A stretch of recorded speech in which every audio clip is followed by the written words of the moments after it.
Amis de l'analyse de schéma, bonjour. Alors aujourd'hui, un schéma qui m'était envoyé par Michel, qui a un problème avec sa station de soudage Salomon SL20, qui est un modèle, ma foi, assez ancien, mais qui a été très répandu. D'ailleurs, j'en ai une station comme ça, alors je sais pas, ça fait longtemps que je l'ai pas utilisée, mais voilà, c'est une station de soudage donc qui permet de régler donc la température d'un fer à souder, et de visualiser cette température sur un bar graphe de LED. Alors lui, il a un problème dans la mesure où il me dit que il a essayé de mettre du WD-40 dans le potentiomètre pour le lubrifier un peu. Alors c'est pas une très bonne idée dans la mesure où c'est pas vraiment fait pour les contacts électriques. Donc derrière, il me dit qu'il a des problèmes et il m'a envoyé un schéma pour éventuellement l'analyser et l'aider à trouver la cause du dysfonctionnement. Alors, le schéma qu'il m'a envoyé, je l'ai regardé attentivement et je dois dire qu'il m'a un petit peu étonné dans la mesure où, quand on peut voir les amplis qui sont mis ici, il y a marqué LM339. Alors, je rappelle que le LM339, c'est un quadruple comparateur avec des sorties à collecteur ouvert et que dans cette topologie, ce schéma-là ne peut pas fonctionner. Alors j'ai fait quelques recherches et je suis tombé sur un autre schéma, sur un site russe, de la même station, qui lui dit que c'est des LM324. Et c'est vrai que si on regarde ce schéma-là, il me paraît beaucoup plus fonctionnel que celui-ci. Donc, des fois, il faut se méfier sur ce qu'on trouve sur Internet. Des fois, il peut y avoir des problèmes, sachant que ce schéma, il y a des chances que ça soit issu d'un rétro-engineering, des gens qui, à partir de l'appareil, ont refait le schéma. Mais enfin voilà, avec les deux schémas, qui se ressemblent beaucoup quand même, on peut retrouver assez facilement le fonctionnement de ce truc qui est, ma foi, très classique. Il n'y a pas de microcontrôleur ou de trucs comme ça. Donc à la base, c'est fait pour utiliser donc des fers à souder 24 volts, fers à souder qui ont un capteur de température qui ici se trouve être manifestement un thermocouple. Donc quelque chose qui donne une tension qui est proportionnelle à la température. Là, on voit que c'est mis sur ce schéma-là sous forme d'une résistance, mais une résistance comme ça qui arrive directement sur une entrée d'un ampli up sans pont diviseur, sans rien, je trouve que c'est un petit peu bizarre. Donc c'est sans doute, à mon sens, plutôt un thermocouple. Et après, le principe, ma foi, est, comme on va le voir, assez simple, qu'on peut retrouver sur les deux schémas. Je trouve que celui-ci est plus lisible, à part là, il a l'utilisation de symboles pour les ampli up, qui sont, ma foi, assez bizarres par rapport à cela, mais le principe est le même. Alors, l'idée, c'est que là, on se retrouve avec le transformateur d'alimentation, qui a deux secondaires, de 2 fois 12 volts, sachant que il y en a deux en série qui donnent du 24 volts qui vont servir à la commande de l'élément chauffant du fer. Et là, ils ont pris sur la prise intermédiaire un redressement simple alternance qui donne environ 16 volts, vu que c'est 12 fois racine de 2, avec ce condensateur de filtrage. Donc voilà ici pour la partie alimentation. Alors on peut tout de suite regarder la partie justement de commande de l'élément chauffant, qui se fait ici via un triac en tout ou rien. Donc on voit que ce triac, donc entre la masse ici et le 24 volts, commute l'élément chauffant qui se trouve ici, sachant qu'en parallèle il y a là cette diode et cette LED qui permet de vérifier que le système chauffe. En fait, quand elle s'allume, c'est que la résistance chauffe. Et on la retrouve ici. Alors sur ce schéma-là, par contre, il n'y a pas cette diode ici. Normalement, c'est mieux de la mettre. Pourquoi ? Parce que je rappelle que les LED ne supportent pas des fortes tensions inverses. Donc si on n'avait pas mis cette diode, la tension inverse pourrait être trop forte et cramer la LED.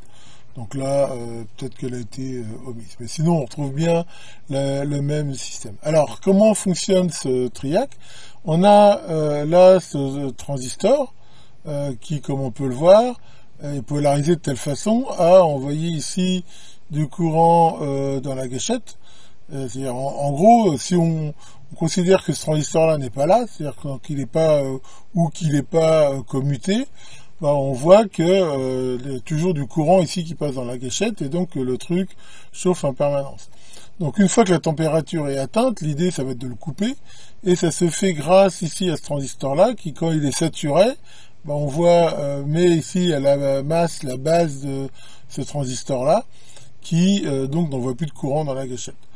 Et donc on voit que cette base est commandée ici par cet ampli hop là, avec en même temps ce condensateur là qui permet de mettre éventuellement, si ça oscille un peu, quand on arrive à la température, d'avoir un système un petit peu lissé, et qui donc le coupe.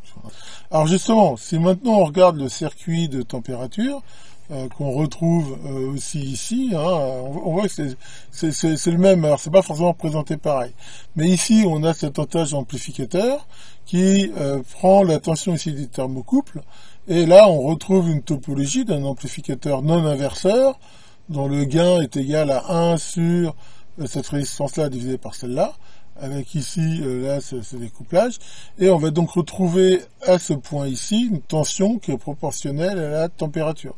Cette tension, elle va servir à deux choses, comme on va le voir, à afficher la température du fer grâce ici à ce système d'indicateur, et surtout, justement, on retrouve ici la boucle de contre-réaction qui contrôle la température, c'est grâce à cet ampli, en fait, qui est monté en comparateur. Alors là, c'est pareil, le schéma, je le trouve un peu bizarrement fait, je trouve qu'il est plus clair ici.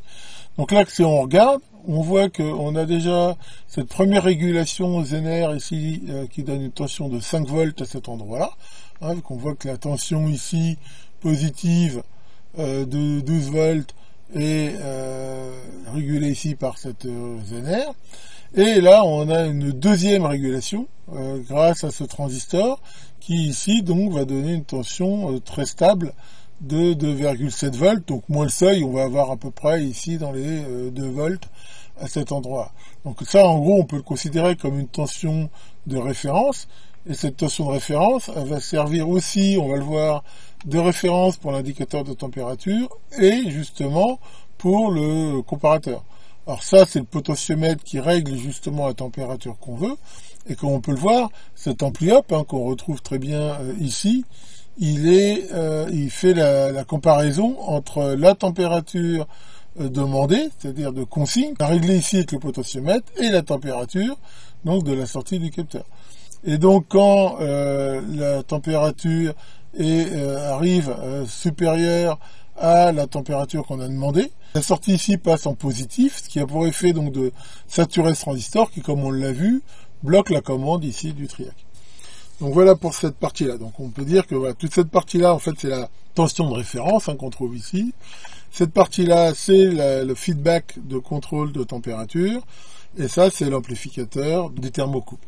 Alors reste ici l'indication, qui est quelque chose de très courant, où on retrouve ici cette chaîne potentiométrique, voilà, qu'on retrouve aussi ici, qui donne en fait des tensions ici différentes. Et là, tous ces amplis sont montés en comparateur, de telle façon à ce que, voilà, quand la tension ici, qu'on voit qui est commune de sortie, dépasse un de ces seuils, il bascule en négatif et allume la LED correspondante. Donc c'est ce qui explique que selon la température, là ça monte plus ou moins. Donc voilà pour ce système qui, ma foi, est pas mal, il est très simple. Alors ce qu'on peut voir ici, c'est qu'ils ont rajouté ces filtres qu'on voit ici. Alors là, des fois, ils sont mal dessinés, alors ça porte un peu à confusion. Mais ça, c'est des fils que je vous ai déjà montré. C'est ces deux perles de ferrite avec un condensateur intégré, dont l'idée est d'éliminer éventuellement les parasites. Donc, ils en ont mis à plusieurs endroits, ce qui est plutôt, une bonne conception. Alors, en plus ici du contrôle de température, on peut voir qu'il y a un certain nombre d'ajustages sur ce circuit. On en a un ici. Donc ça va servir à régler la tension du haut et du bas de la chaîne potentiométrique. Donc en gros, ça sert à régler de façon à ce que les indicateurs ici soient précis. Donc ça, c'est ce premier réglage. Et on en trouve un autre ici. C'est le même qu'on retrouve là, qui là sert à régler le gain de cet amplificateur qui quelque part sert à étalonner, on le faire. On peut voir d'ailleurs, hein, je vous en avais parlé dans ma vidéo sur les réglages, ça c'est pas une très bonne conception d'avoir fait ça comme ça, parce que c'est des réglages qui sont interdépendants. C'est-à-dire que quand on règle celui-là, quelque part ça change aussi le réglage de celui-ci. Donc ce genre de réglage c'est toujours un petit peu chiant. Faut le faire en plusieurs. Voilà pour l'explication du fonctionnement de ce schéma. Alors bien sûr maintenant, pour aider Michel à dépanner son fer, voilà, quand on voit les différentes parties, il faut essayer, je pense avec un simple multimètre, d'essayer de regarder un petit peu qu'est-ce qui ne fonctionne pas. Pour ça, comme on peut le voir, les parties sont assez bien définies, donc vérifier les alimentations, vérifier la fameuse tension de référence, vérifier ensuite si le système chauffe ou pas. Je veux dire, s'il chauffe pas, on peut regarder que ça peut être lié, on voit bien la partie commande, donc il y a cette partie du triac, on peut éventuellement essayer de court-circuiter le triac, par exemple, pour voir si ça fait chauffer le fer. Si c'est pas le cas, c'est peut-être que le fer, la résistance est coupée, ou des choses comme ça. Enfin, maintenant, voilà, quand on voit un peu le fonctionnement global de ce truc, je pense que ça peut être relativement assez facile de localiser la panne et de le réparer, ce qui en même temps est à mon avis assez simple, vu que comme on peut le voir, ça utilise plutôt des composants standards. Merci Michel d'avoir envoyé ce schéma, je pense que ça peut être intéressant pour tout le monde, et je lui souhaite une bonne chance pour trouver la panne. Tiens, Maurice, ah, tu sais, j'ai eu des nouvelles de Jojo, hein, mon petit neveu, tu sais qu'il marche depuis 3 mois. Qu'est-ce que tu dis? Que s'il marche depuis 3 mois, il doit être très loin maintenant.